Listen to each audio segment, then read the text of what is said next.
continent, direction la Gambie, Damien. Oui, après la réélection, on en parlait hier, d'Adama Barrow, malgré l'appel de la CEDEAO à accepter les résultats de la présidentielle, l'opposition les conteste. À sa tête, Ousseynou Darboe prévient qu'il ira même devant la justice si nécessaire, mais il appelle tout de même ses partisans au calme, partisans qui ont affronté la police ces dernières heures. Julien Gall, Émilie Béraud.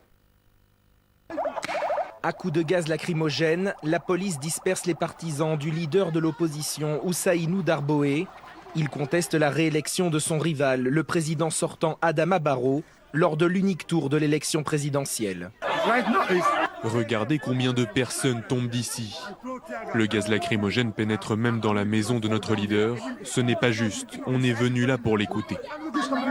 Plusieurs personnes, dont des enfants, sont blessées.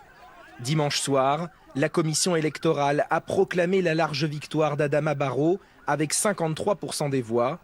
Ousseynou Darboe a aussitôt rejeté ce résultat, annonçant un recours devant la justice. Mais après les échauffourées de cette nuit, il appelle ses supporters au calme en évoquant la saison touristique en cours.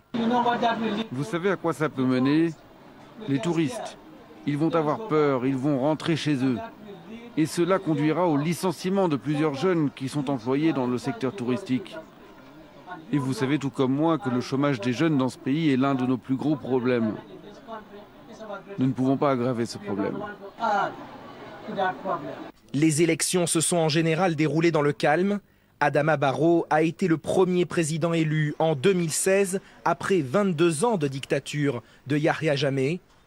Mais dans un rapport, la mission d'observation de l'Union européenne a quant à elle constaté des failles critiques, des restrictions et des incertitudes légales qui auraient entaché le processus électoral.